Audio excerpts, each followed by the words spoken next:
আসসালামু আলাইকুম। আন্তর্জাতিক টিভি নিউজে আপনাকে স্বাগত। শুরুতেই জানাবো আমাদের হাতে থাকা সর্বশেষ গুরুত্বপূর্ণ আপডেট যুদ্ধের সংবাদ, এরপর বিস্তারিত। বাংলাদেশের সর্বশেষ গুরুত্বপূর্ণ আপডেট সংবাদে আপনাকে স্বাগত। শুরুতেই সংবাদ শিরোনাম, পরে বিস্তারিত।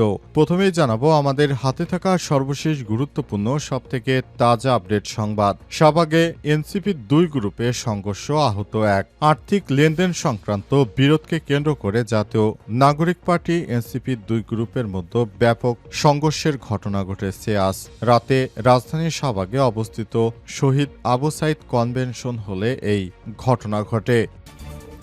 এরপর জানাবো তিস্তা মহাপরিকল্পনা দাবিতে এবার ৫ জেলায় নতুন কর্মসূচি ঘোষণা। উত্তরের ২ কোটি মানুষের দুঃখ তিস্তা বন্যার খরায় তিস্তা পাড়ের মানুষের জীবন দুর্বিষহ হয়ে উঠেছে, আর তাই তিস্তা বাঁচাতে ফুঁসে উঠেছে তিস্তা পাড়ে লাখ লাখ মানুষ। তিস্তা মহাপরিকল্পনা বাস্তবায়নের দাবিতে আন্দোলন ক্রমেই তীব্র থেকে তীব্রতর হচ্ছে। এদিকে চলতি মাসে ২০০ আসনে বিএনপির প্রার্থীদের গ্রিন সিগন্যাল দেয়া হবে বলছেন বিএনপি নেতা সালাউদ্দিন। চলতি মাসে ২০০ আসনে বাংলাদেশে জাতীয়তাবাদী দলের বিএনপির প্রার্থীদের গ্রিন সিগন্যাল দেয়া হবে বলে জানিয়েছে দলটির স্থায়ী কমিটির সদস্য সালাউদ্দিন। তিনি রাজধানীর গুলশানে নিজ বাসায় সংবাদ সম্মেলনে এসব তথ্য জানান। জানাবো পার্বত্য চট্টগ্রামের উন্নয়ন ছাড়া বিকল্প নেই বললেন সুপ্রদীপ চাকমা। পার্বত্য চট্টগ্রামের উন্নয়ন ছাড়া অন্য কোনো বিকল্প নেই বলে মন্তব্য করেছেন পার্বত্য চট্টগ্রাম বিষয়ক উপদেষ্টা রাষ্ট্রদূত অবসরপ্রাপ্ত সুপ্রদীপ চাকমা। আজ রাজধানীর মিরপুর সাক্ষ্যমণি বৌদ্ধবিহারে আয়োজিত কঠিন চিবরদান ২০২৫ অনুষ্ঠানে প্রধান অতিথির বক্তব্যে তিনি এসব কথা বলেছেন। এবং সর্বশেষ জানাবো আত্মহত্যার আগে নারী চিকিৎসক হাতে লিখে যান তাকে ধর্ষণ করেছে পুলিশের কর্মকর্তা।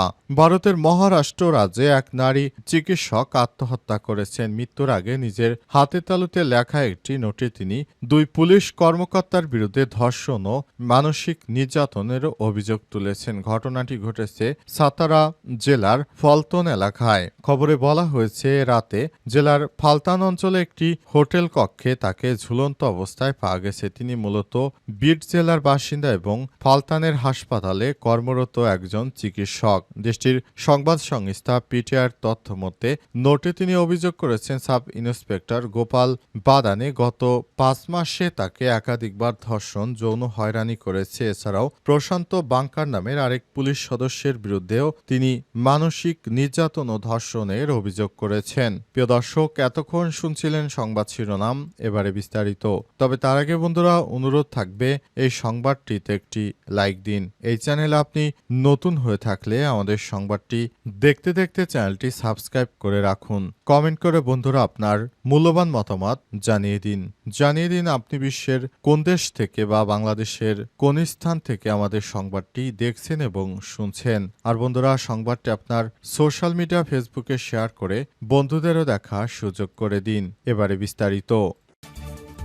শাহবাগে এনসিপির দুই গ্রুপে সংঘর্ষ, আহত এক। আর্থিক লেনদেন সংক্রান্ত বিরোধকে কেন্দ্র করে জাতীয় নাগরিক পার্টি এনসিপির দুই গ্রুপের মধ্যে ব্যাপক সংঘর্ষের ঘটনা ঘটেছে আজ রাজধানীর শাহবাগে অবস্থিত শহীদ আবু সাইদ কনভেনশন হলে। এই ঘটনা ঘটেতে একজন আহত হয়েছে। সরেজমিনে গিয়ে দেখা যায় কনভেনশন হলের তৃতীয়তলায় এনসিপি ঢাকা মহানগর ও ঢাকা জেলা সমন্বয়ক সভা চলছিল। ওই সময় দ্বিতীয় তলায় এনসিপির মোহাম্মদপুর ও বংশাল থানা নেতাকর্মীদের মধ্যে কথা কাটাকাটি হয়। সন্ধ্যা ৬:০০টার দিকে তা সংঘর্ষে রূপ নেয়। এতে ইউসুফ নামের এক বংশাল থানার এক কর্মী আহত হন। খোঁজ নিয়ে জানা গেছে ৩ মাস আগে বংশাল থানার কয়েকজন নেতা মোহাম্মদপুরে একটি কোম্পানির সঙ্গে আর্থিক লেনদেন করেন। বিষয়টি ঢাকা মহানগর উত্তরের শোয়েব নামের একজন নেতাকে জানানো হলে তিনি মোহাম্মদপুর থানার রিয়ান নামের এক নেতাকে সহযোগিতার দায়িত্ব দেন। অভিযোগ রয়েছে রিয়ান বংশালের নেতাদের কাছ থেকে ২ লাখ টাকা নেন এবং তাদের আটকে রাখারও চেষ্টা করেন। পরে তারা পালিয়ে আসেন। এই ঘটনার পর দুই গ্রুপের মধ্যে সংঘর্ষের ঘটনা শুরু হয়েছে। এতে অন্তত একজন আহত হয়েছে বলে জানা গেছে। তিস্তা মহাপরিকল্পনার দাবিতে এবার ৫ জেলায় নতুন কর্মসূচি ঘোষণা। উত্তরের ২ কোটি মানুষের দুঃখ তিস্তা বন্যার খরায় তিস্তাপাড়ের মানুষের জীবন দুর্বিষহ হয়ে উঠেছে।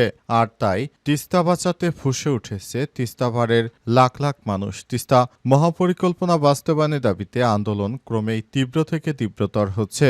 মহাপরিকল্পনা বাস্তবায়নের দাবিতে রংপুর বিভাগে ৫ জেলায় চলমান আন্দোলনের অংশ হিসেবে আগামী ৩০ অক্টোবর বৃহস্পতিবার স্তব্ধ রংপুর কর্মসূচি পালন করা হবে। এই কর্মসূচি ডাক দিয়েছে তিস্তা নদী রক্ষা আন্দোলন কমিটি। ৩০ অক্টোবর রংপুর বিভাগে ৫ জেলায় সর্বস্তরের মানুষ, শিক্ষক, শিক্ষার্থী, কৃষক, শ্রমিক, ব্যবসায়ী, দোকানদার, ক্রেতা, বিক্রেতা, পরিবহন মালিক, শ্রমিক সহ অফিস আদালতের কর্মকর্তা কর্মচারী যে যেখানেই থাকবে বেলা ১১টার দিকে সে নিজ নিজ কাজ বন্ধ রেখে ১৫ মিনিট নীরবে দাঁড়িয়ে থাকবে। যানবাহন চালকরাও সবাই যার যার জায়গা থেকে তাদের যানবাহন বন্ধ রাখবে এবং তিস্তা মহাপরিকল্পনা বাস্তবায়নের জন্য তারাও ১৫ মিনিট নীরবতা পালন করবে।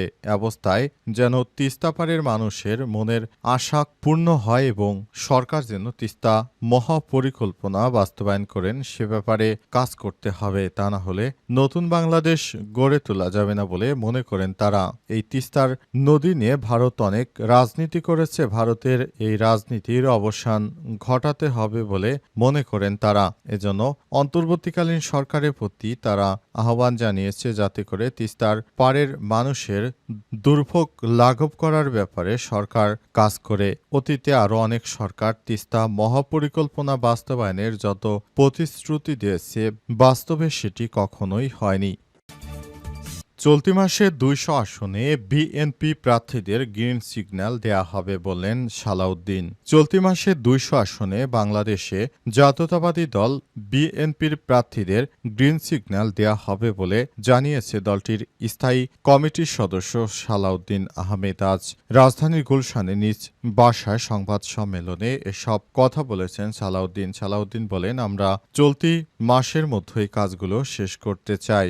অন্তর্বর্তীকালীন সরকারের প্রধান উপদেষ্টা দায়িত্ব গ্রহণ করার পর বিএনপির গুমহ নেতা সালাউদ্দিন তিনি ভারত থেকে মুক্ত পান, যার জন্য শিক্ষার্থীদের অনেক বেশি ভূমিকা রয়েছে। তবে সালাউদ্দিন মুক্ত হলেও তিনি সে ব্যাপারে তিনি অতটা কৃতজ্ঞতা জানাননি প্রতিনিয়ত, বরং তিনি ছাত্রদের অর্থাৎ জুলাই যোদ্ধাদের সন্ত্রাসী হিসেবে আখ্যায়িত করেছে। চলতি মাসে ২০০ আসনে বাংলাদেশ জাতীয়তাবাদী দল বিএনপির প্রার্থীদের গ্রিন সিগন্যাল দেয়া হবে বলে জানিয়েছেন তিনি। সালাউদ্দিন বলেন, এনসিপির সঙ্গে রাজনৈতিক আলোচনা হচ্ছে, তবে বিএনপি আর এনসিপি জোটভুক্ত হবে কিনা সেটা দেখতে অপেক্ষা করতে হবে। যদিও জোটভুক্ত হওয়ার বিষয়ে এনসিপির সঙ্গে আনুষ্ঠানিক আলোচনা হয়নি বলেও জানান তিনি। বিএনপির স্থায়ী কমিটির সদস্য আরও বলেন, জোটভুক্ত হলে দলগুলো অন্য রাজনৈতিক দলের প্রতীকে নির্বাচন করতে পারতেন। এটি পরিবর্তন সম্মতি ছিল অধিকাংশ দলের। আমরা আশ্বস্ত ছিলাম, কিন্তু যেভাবে আরপিও পাশ হলো তাতে আকারে ছোট দলগুলো জোটবদ্ধ হতে উৎসাহিত হবে না। আগামী নভেম্বরের মধ্যে বিএনপির ভারপ্রাপ্ত চেয়ারম্যান তারেক রহমান দেশে ফিরবেন বলেও সংবাদ সম্মেলনে দাবি করেন সালাউদ্দিন। কিন্তু সালাউদ্দিনের এই দাবির প্রেক্ষিতে বলা হচ্ছে, তারেক রহমান কবে ফিরবে সেটি সঠিক নয়, কারণ এর আগে অনেক নেতা তারেক রহমানের ফেরার ব্যাপারে কথা বলেও এই কথাগুলো ছিল মিথ্যা ও ভিত্তিহীন। পার্বত্য চট্টগ্রামের উন্নয়ন ছাড়া বিকল্প কোনো রাস্তা নেই বলেন সুপ্রদীপ চাকমা। পার্বত্য চট্টগ্রামের উন্নয়ন ছাড়া অন্য কোনো বিকল্প নেই বলে মন্তব্য করেছেন পার্বত্য চট্টগ্রাম বিষয়ক উপদেষ্টা রাষ্ট্রদূত অবসরপ্রাপ্ত সুপ্রদীপ চাকমা। আজ রাজধানীর মিরপুরে শাক্যমুনি বৌদ্ধ বিহারে আয়োজিত কঠিন চিবরদান ২০২৫ এর প্রধান অতিথির বক্তব্যে তিনি এসব কথা বলেন। উপদেষ্টা সুপ্রদীপ চাকমা বলেছেন, পার্বত্য অঞ্চলে মানসম্মত শিক্ষা জীবিকায়ন উন্নয়নের লক্ষ্যে সরকার নিরলসভাবে কাজ করছে।